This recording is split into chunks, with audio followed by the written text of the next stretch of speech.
ఎన్నికలు ముగిసిన తర్వాత స్వామివారి దర్శనం కోసం ఈరోజు ఇక్కడికి రావటం జరిగింది. అభిషేక దర్శనం కుటుంబంతో సహా చేసుకోవటం జరిగింది. గతంలో కూడా నేను ఇప్పుడు నామినేషన్ వేసిన వెంటనే ఆ తర్వాత ఎలక్షన్ అయిన తర్వాత స్వామివారి భక్తుడిగా ఇప్పుడు నేను వారి దర్శనం చేసుకోవటం నాకు అదొక రెగ్యులర్ చర్య.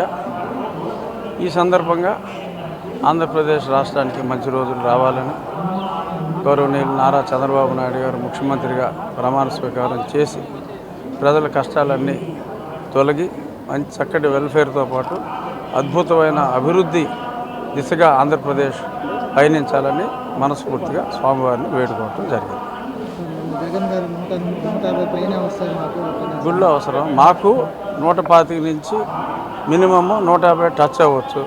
ఉన్నాయి 170 సీట్లు కాబట్టి జగన్కి 25 నుంచి ఒక 40 వరకు రావచ్చు అని నేను ఖచ్చితంగా చెప్పగలను. నా మాట నిజం అవుతుందా, జగన్ మాట నిజం అవుతుందా 4వ తారీఖు మధ్యాహ్నానికి మీకు అర్థమవుతుంది. ఖచ్చితంగా నా మాటే నిజం అవుతుంది. ఎందుకంటే స్వామి సన్నిధిలో నేను చెప్తున్నా, స్వామి సన్నిధిలో అతను చెప్పలేడు. ఎన్నికలు ముగిసిన తర్వాత స్వామివారి దర్శనం కోసం ఈరోజు ఇక్కడికి రావటం జరిగింది. అభిషేక దర్శనం కుటుంబంతో సహా చేసుకోవటం జరిగింది. గతంలో కూడా నేను ఇప్పుడు నామినేషన్ వేసిన వెంటనే ఆ తర్వాత ఎలక్షన్ అయిన తర్వాత స్వామివారి భక్తుడిగా ఇప్పుడు నేను వారి దర్శనం చేసుకోవటం నాకు అదొక రెగ్యులర్ చర్య. ఈ సందర్భంగా ఆంధ్రప్రదేశ్ రాష్ట్రానికి మంచి రోజులు రావాలని గౌరవనీయులు నారా చంద్రబాబు నాయుడు గారు ముఖ్యమంత్రిగా ప్రమాణ స్వీకారం చేసి ప్రజల కష్టాలన్నీ తొలగి మంచి చక్కటి వెల్ఫేర్తో పాటు అద్భుతమైన అభివృద్ధి దిశగా ఆంధ్రప్రదేశ్ పయనించాలని మనస్ఫూర్తిగా స్వామివారిని వేడుకోవటం జరిగింది. గుళ్ళో అవసరం మాకు 125 నుంచి మినిమమ్ 150 టచ్ అవ్వచ్చు. ఉన్నాయి 170 సీట్లు కాబట్టి జగన్కి 25 నుంచి ఒక 40 వరకు రావచ్చు అని నేను ఖచ్చితంగా చెప్పగలను. నా మాట నిజం అవుతుందా, జగన్ మాట నిజం అవుతుందా 4వ తారీఖు మధ్యాహ్నానికి మీకు అర్థమవుతుంది. ఖచ్చితంగా నా మాటే నిజం అవుతుంది. ఎందుకంటే స్వామి సన్నిధిలో నేను చెప్తున్నా, స్వామి సన్నిధిలో అతను చెప్పలేడు. ఎన్నికలు ముగిసిన తర్వాత స్వామివారి దర్శనం కోసం ఈరోజు ఇక్కడికి రావటం జరిగింది. అభిషేక దర్శనం కుటుంబంతో సహా చేసుకోవటం జరిగింది.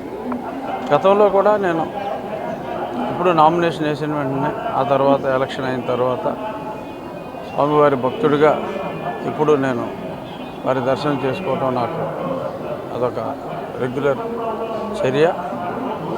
ఈ సందర్భంగా ఆంధ్రప్రదేశ్ రాష్ట్రానికి మంచి రోజులు రావాలని గౌరవనీయులు నారా చంద్రబాబు నాయుడు గారు ముఖ్యమంత్రిగా ప్రమాణ స్వీకారం చేసి ప్రజల కష్టాలన్నీ తొలగి మంచి చక్కటి వెల్ఫేర్తో పాటు అద్భుతమైన అభివృద్ధి దిశగా ఆంధ్రప్రదేశ్ పయనించాలని మనస్ఫూర్తిగా స్వామివారిని వేడుకోవటం జరిగింది. గుళ్ళో అవసరం మాకు 125 నుంచి మినిమమ్ 150 టచ్ అవ్వచ్చు. ఉన్నాయి 170 సీట్లు కాబట్టి జగన్కి 25 నుంచి ఒక 40 వరకు రావచ్చు అని నేను ఖచ్చితంగా చెప్పగలను. నా మాట నిజం అవుతుందా, జగన్ మాట నిజం అవుతుందా 4వ తారీఖు మధ్యాహ్నానికి మీకు అర్థమవుతుంది. ఖచ్చితంగా నా మాటే నిజం అవుతుంది. ఎందుకంటే స్వామి సన్నిధిలో నేను చెప్తున్నా, స్వామి సన్నిధిలో అతను చెప్పలేడు.